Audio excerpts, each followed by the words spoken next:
Alright, welcome back to the channel. If you're new, make sure to like and subscribe. I want to do some more with the Pontiac. I've been talking with a bunch of people, and I honestly think there's going to be some winter content with the car, which is pretty damn exciting to me, and I think people will enjoy it. But I do want to mess around with the car a little bit before winter as well still. And the biggest issue right now is that the car's tires are just like bald on it.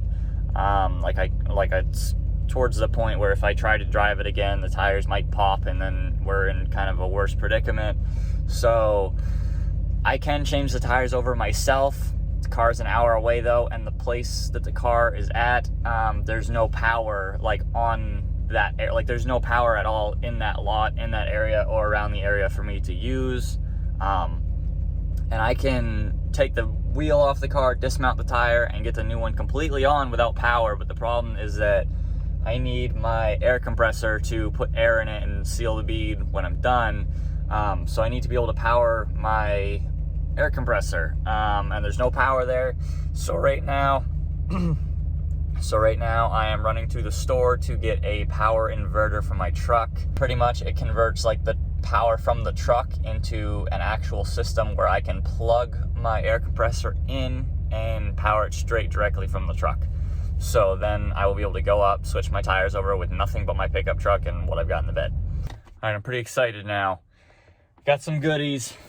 I got a drill, just a cheap drill because I lost my last one. Same with battery and charger and whatnot. Just a little cheap something that will make holes. And then obviously drill bits. And then inverter and the cables, obviously to put power to the inverter from the car or the truck battery.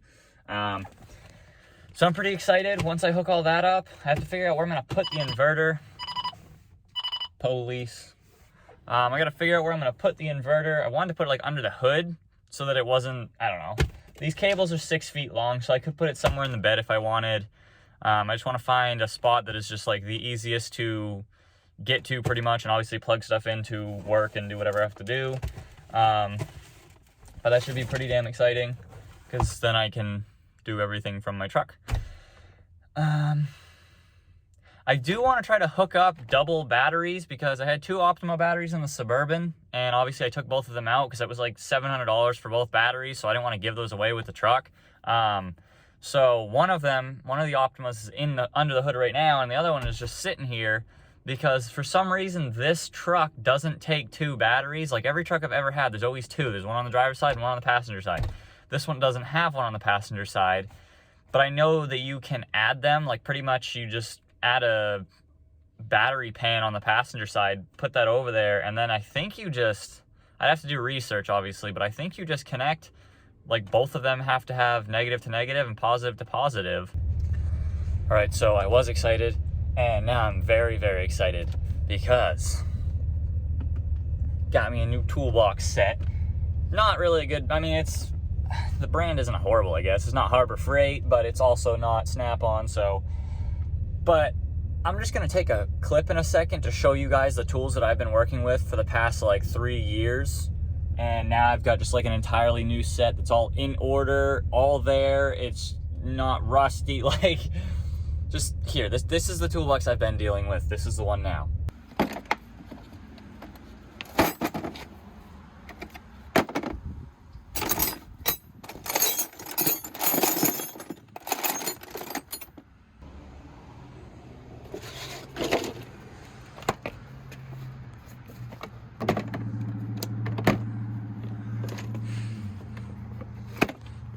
Yeah, these things always fall out.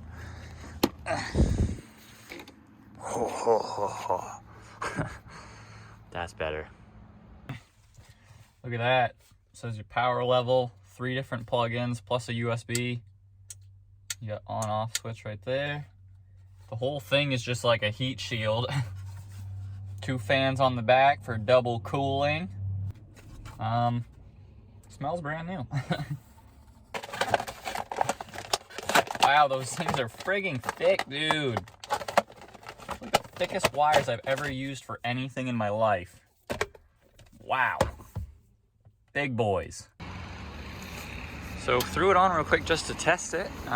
Turned it on and it's got power, and we're charging the drill battery for the drill that I just got so I can basically drill holes to bolt this into place, but I think it's working. So far, so good. I'm liking it. I just don't know where I'm gonna put it in here. There's like no room in this engine bay. Maybe back in there, but it's pretty big. I don't even think it'll fit back in there. That's like the only spot over there. Obviously, don't mind the wiring. I'm still cleaning it up. But that's like the only spot, and that's where I want to put the second battery. So I'm not sure. I guess I could put it in the cab of the truck, like right behind my driver's seat, and then it would definitely be dry for sure, and I could always just flick it on, open the door, but then, yeah, I guess I'd never be doing anything outside in the rain anyways, so I think I might do that. I might just put it behind the driver's seat of my cab. Yeah, these are not gonna reach all the way to the back of my seat. It's gonna have to go down, then it would have to fold up, down, go along the bottom, then to the back, and this is directly straight, so not gonna reach. That's okay though. I can just figure out a spot in here. I'm thinking right back in here is a good spot. If I clean it and move these wires, clean it up, I think I can tuck it right in there, and it's gonna be a safe, clean, dry spot for it. That's also out of the way and doesn't get a ton of heat. So it doesn't quite fit. This little plastic is in the way, and honestly there's nothing under this plastic because the fuse box is all right here and the wires under there. They go under that little thing and they go that way. So this is actually kind of just empty plastic. So I'm gonna cut this off and move it because I know there's also a squirrel living in there, or a chipmunk, I mean, and I want to take it off anyways. You can see a bunch of stuff packed in there, so either way it's good, it's coming off, and then I can fit that thing snug right down in there and put the little top metal piece back over and we'll be good to go. Yes, sir. Home sweet home to somebody. Not anymore. Getting kicked out, you're evicted. Some of those wires are starting to get chewed, so it looks like I got here just in the nick of time, so we didn't chew those. I should still clean them up, but at least they're not split in half. Well, I could have this piece back, but it's kind of just gonna crowd it, so I think I'm just gonna remove it. I don't think I'm just gonna wire this thing up and like strap it so it doesn't wiggle around, just leave it pretty much right there. So then the hood closes good, and then if I open the hood, I can just flick it on, plug something in, good to go. So I think that's how that's gonna go. So it's officially in, fairly rugged in place, all wired up, good to go. Obviously they're not completely waterproof, but I figured this is the safest spot because there's no way for water to primarily get in anywhere there. The wheel well protects it all. Like out of the entire engine bay, this is probably the driest point. And on top of that, the outlets face upwards, so the water would have to kind of come from the top a little bit, and the hood's always gonna be down if it's raining, obviously, or anything like that. So, I don't know, I figured that's the safest spot that I could put it in the engine bay. And like I said, the wires didn't reach all the way into my cab, and I mean, those wires were like 40 bucks, I think, so I wasn't really gonna go try to buy something else, but yeah, I mean, it works. Should be a pretty decent spot. So now I can sometime soon get up to my car and switch the Pontiac's tires over right from this thing.